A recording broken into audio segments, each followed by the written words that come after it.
Castilla, Aragón, Valencia, el Principado de Cataluña y Navarra. En Europa el Rosellón, Nápoles, Sicilia, Cerdeña, Milán, los Países Bajos y el Franco Condado de Borgoña. En ultramar, enormes territorios, desde México hasta Paraguay y el Plata. Las Islas Filipinas y otros territorios en Oceanía. Y varias posesiones en África, como Orán, Bujía o Túnez.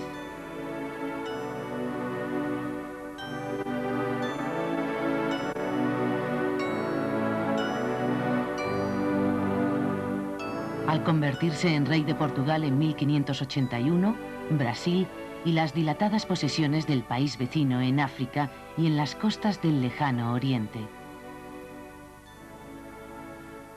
Con razón se ha recordado muchas veces que en los dominios de Felipe II no se ponía el sol, o se ha hablado del Imperio Español o la monarquía universal española. Un imperio cuyos territorios estaban separados de la metrópoli por miles de kilómetros y donde las flotas necesitaban muchos meses para cruzar los océanos. Un correo necesitaba todo un año para llegar a las Filipinas a través de México, navegando 3 meses por el Atlántico y 7 por el Pacífico sin avistar tierra. Era el llamado Galeón de la China.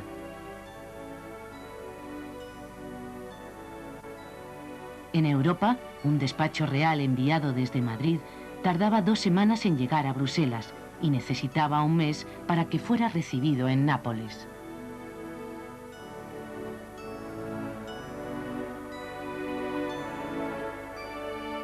En el archivo de Simancas existen documentos en caracteres chinos, etíopes, georgianos, armenios, árabes o sánscritos, además de las lenguas europeas y el latín, que atestiguan la diversidad y amplitud de territorios que se gobernaban desde una península ibérica que contaba apenas con 6 millones de habitantes.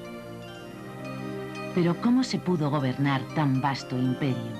¿Cómo era la máquina del Estado? Fundamentalmente, aquel gobierno se componía de consejos, juntas y secretarios con sede en la corte, y de virreyes y corregidores distribuidos por los diferentes lugares de la monarquía hispánica.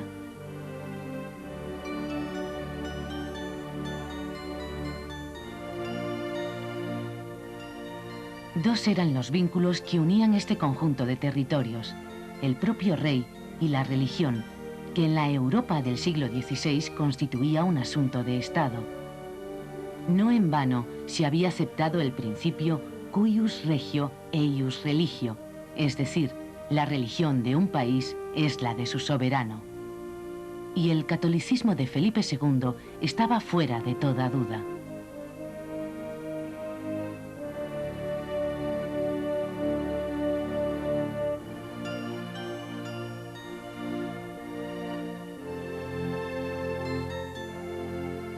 La madera de este Cristo crucificado del monasterio del Escorial fue elegida personalmente por el rey católico. Se trataba de la quilla de un galeón de nombre Las Cinco Llagas, que había traído oro de las Indias y se encontraba encallado en las costas de Portugal.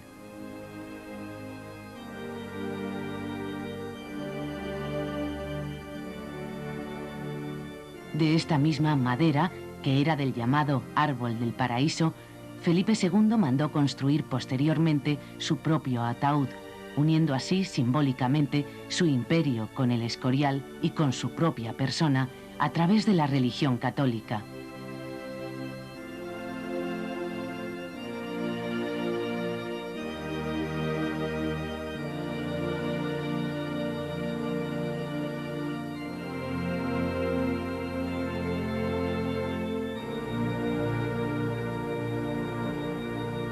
Pero hacer efectivo la gobernación de sus estados era una tarea bien terrenal en la que el rey hubo de poner el mayor de los empeños.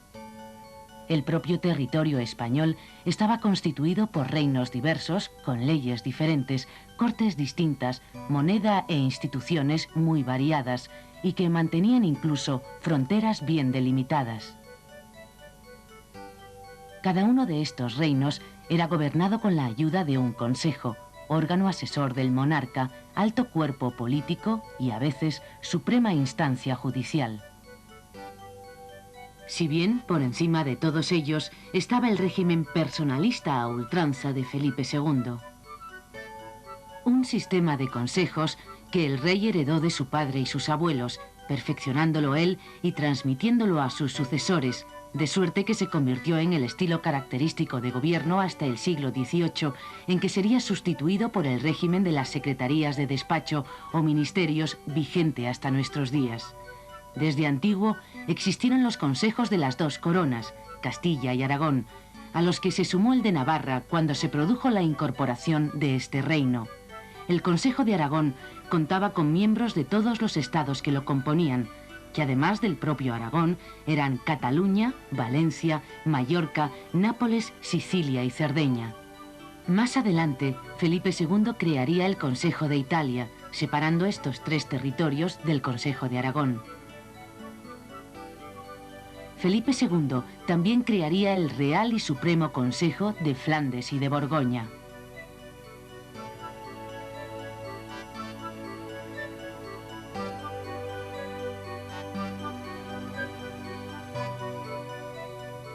A raíz de la anexión de Portugal a la corona española, fue necesario crear un consejo para este territorio.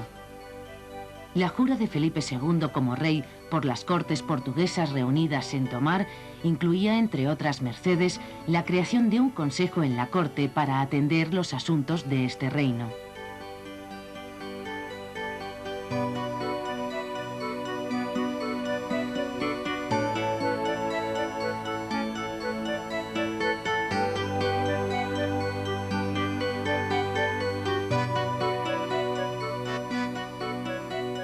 Todos los negocios relativos a las Indias fueron tratados inicialmente dentro del Consejo de Castilla, a cuya corona se habían anexionado desde su descubrimiento, pero la amplitud de estos territorios y la complejidad que suponía su gobernación determinaron la creación de un consejo independiente.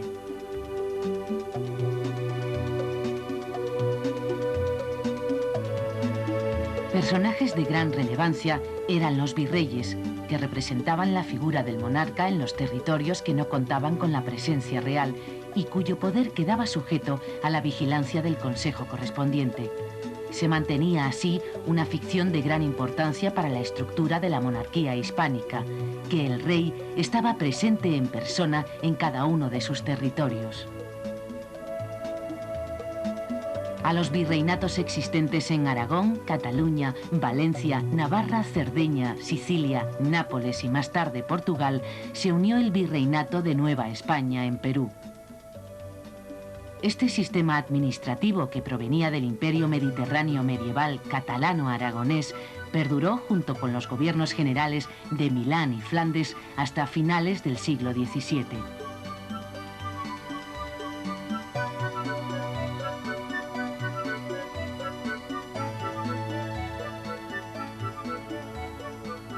Cinco eran los consejos más importantes, los de Castilla, Estado, Inquisición, Hacienda y Guerra. El Consejo Real de Castilla, aunque era formalmente similar a los consejos territoriales, atendía en la práctica los asuntos de la gobernación de toda la monarquía hispánica, además de actuar como Tribunal Supremo de la Corona de Castilla. A partir de 1588 se desgajó del mismo el Consejo de Cámara de Castilla. También la proximidad al rey definía la importancia de los consejos y bajo esta perspectiva los de Estado y Guerra se podrían considerar los más importantes, ya que eran los únicos que presidía el rey en persona. En 1544, el entonces joven príncipe Felipe, que había quedado a cargo de la regencia de España, presidía ya su primer debate completo en el Consejo de Estado. Todos los asuntos que afectaban a la política exterior eran tratados en este consejo, lo que da una idea de la importancia del mismo. Cuando esa política exterior se traducía en conflictos bélicos, estos eran competencia del Consejo de Guerra, del que formaban parte también los consejeros de Estado, junto con expertos en temas militares. Era muy frecuente que las competencias de los consejos se cruzaran unas con otras. Existían además algunos consejos que tenían una naturaleza mixta, espiritual y temporal a la vez, lo que producía interferencias en su funcionamiento. Este era el caso de los consejos de cruzada, de órdenes y de inquisición. Este último consejo ha sido considerado como el más poderoso instrumento real. Felipe II fue siempre implacable en todo aquello que pudiera suponer una desviación de la fe católica, y no le tembló el pulso ni tan siquiera en caso de allegados suyos, como el arzobispo Carranza, al que el propio rey había designado para la codiciada mitra de Toledo. Bartolomé Carranza fue acusado de herejía por el inquisidor general Valdés y pasó 17 años en prisión sin que el rey moviera un dedo en su defensa. Diego de Espinosa, que sustituyó a Fernando de Valdés al frente del Consejo de la Inquisición, fue uno de los hombres con más poder del reinado de Felipe II, pues a este cargo unió el de presidente del Consejo de Castilla. Su fulgurante ascenso se produjo al hilo de la línea más dura en todas las cuestiones en las que intervenía y queda patente en su palacio de Martín Muñoz de las Posadas.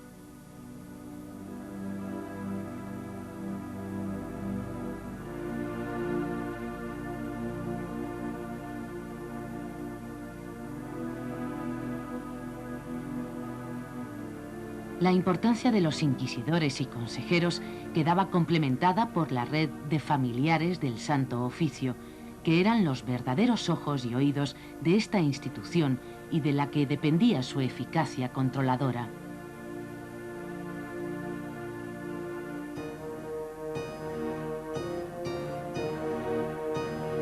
La importancia del Consejo de Órdenes tiene su reflejo en los extensos dominios territoriales que dependían de las tres órdenes castellanas que lo componían, Santiago, Calatrava y Alcántara, ya que la de Montesa, que pertenecía únicamente al Reino de Aragón, no se integró en el Consejo hasta el siglo XVIII. Las órdenes militares fueron creadas para ayudar a los monarcas en la Reconquista y se situaron en las fronteras de los dominios que ocupaban los moros, razón por la que recibieron importantes donaciones territoriales, privilegios y exenciones que los convirtieron en poderosos organismos, hasta el punto de que a partir del siglo XVI constituían una especie de Estado dentro del Estado, aunque en última instancia estuviesen subordinados a la soberanía real, que junto a la Santa Sede, como tales organismos religiosos que eran, los había aprobado. La frecuencia con que el Consejo de Castilla, encargado de la administración de justicia, se enfrenta al de órdenes, refleja la lucha del primero de ellos por el control de la nobleza y su resistencia a que tantos y tan poderosos individuos como eran los caballeros de hábito escaparan de su jurisdicción.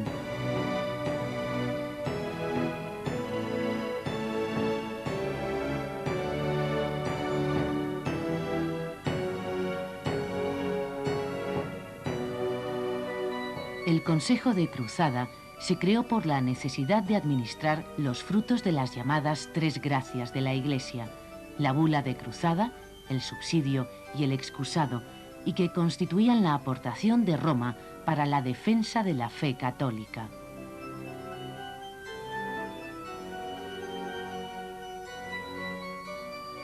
El Consejo de Hacienda estaba adscrito exclusivamente a la Corona de Castilla, sin ejercer por lo tanto una tarea centralizadora ni coordinadora de las otras haciendas que había en los demás reinos de la monarquía hispánica. Las ciudades castellanas de Medina del Campo, Medina de Rioseco, Villalón o Almagro, ciudades castellanas donde se encontraba la casa de los banqueros alemanes Fugger, fueron el escenario de las transacciones económicas que junto al oro y la plata americanos eran la base principal del sostenimiento del Imperio español.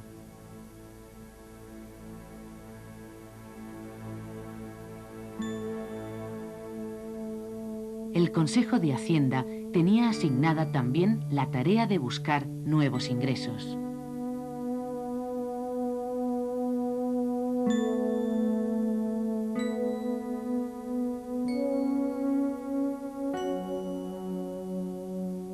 Este sistema de gobierno fue conocido como régimen polisinodial, es decir, régimen de gobierno con sínodos o consejos.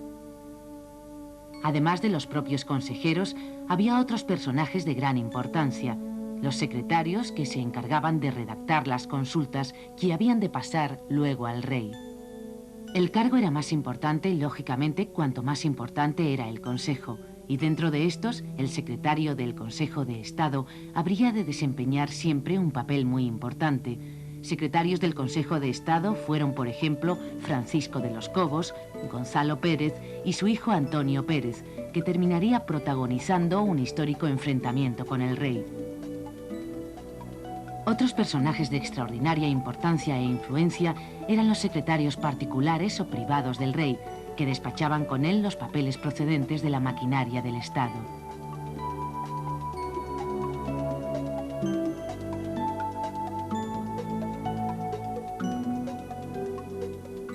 No obstante, Felipe II procuró seguir fielmente el consejo que su padre le diera años antes. No os atéis ni obliguéis a uno solo, porque aunque es más descansado, no conviene.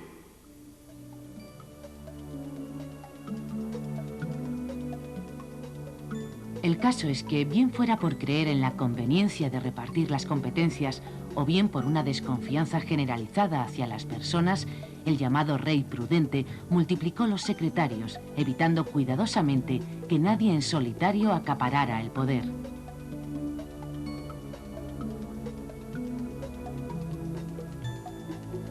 Los secretarios solían formarse en el oficio burocrático desde niños, cuando entraban a aprenderlo en las secretarías de sus parientes, y hacían luego sus estudios en universidades como Salamanca, Alcalá, Lovaina o Bolonia.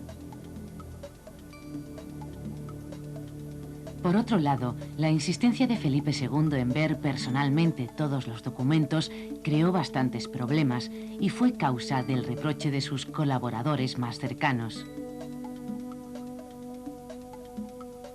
Aunque la capacidad de trabajo de Felipe II era muy grande, el propio monarca se sintió a veces abrumado por esta pesada carga. Hasta agora no he podido desenvolverme de estos diablos de papeles. Y aún me quedan algunos para la noche, y aún llevo otros para leer en el campo, donde daremos una vuelta ahora.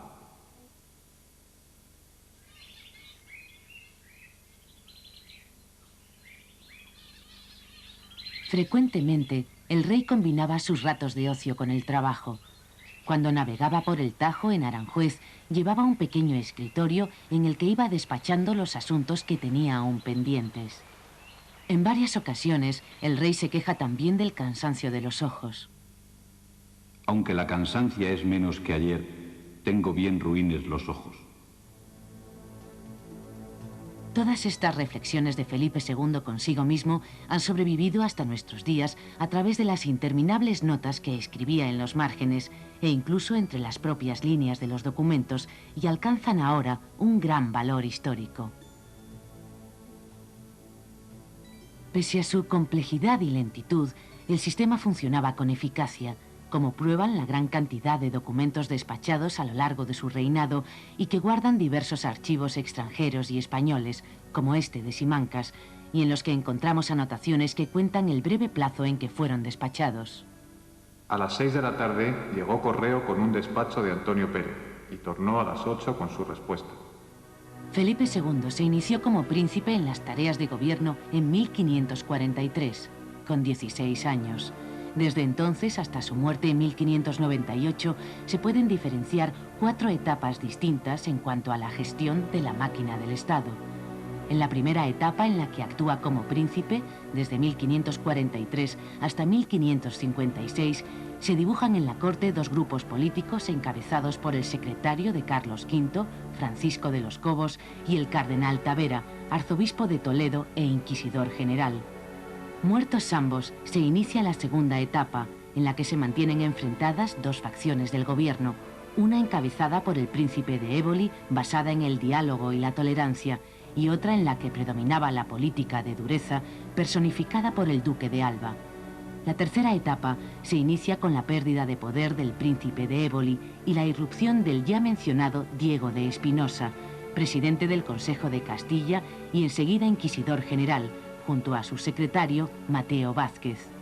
Con la muerte de Gonzalo Pérez, Felipe II divide la Secretaría de Estado entre Gabriel de Zayas y el hijo de Gonzalo, Antonio Pérez.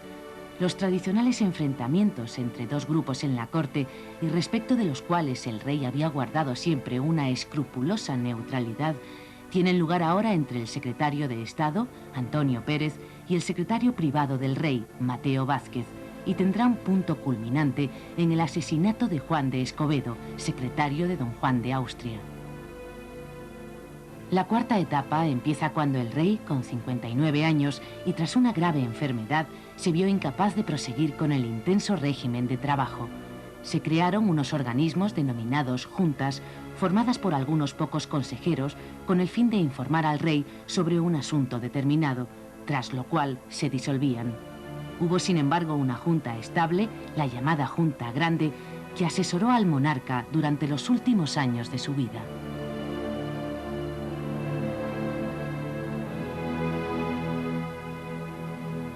Felipe II solía despertarse hacia las 8 de la mañana y pasaba cerca de una hora leyendo en la cama.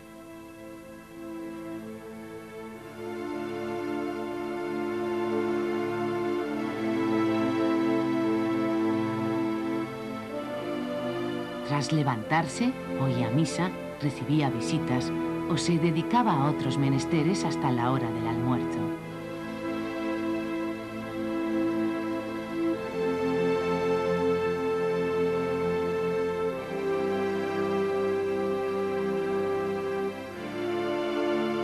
Tras una pequeña siesta, trabajaba en el despacho hasta la hora de la cena, continuándolo después hasta el momento de acostarse, que no solía ser antes de las 11 de la noche. Hasta ahora, que son las 11, he estado esperando el pliego y ya no puedo esperarlo más, que ni tengo ojos en la cabeza.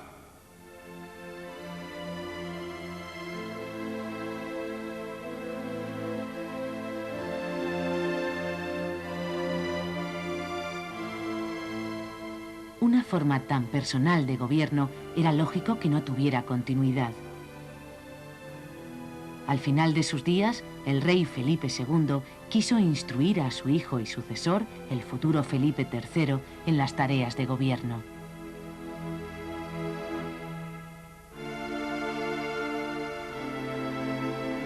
Entre sus muchas recomendaciones, distintas en gran medida a las que recibiera de su padre años atrás, incluyó un consejo que había recibido del emperador: una saludable desconfianza y el reparto del poder, de forma que ninguno de sus ministros en concreto pudiera acapararlo.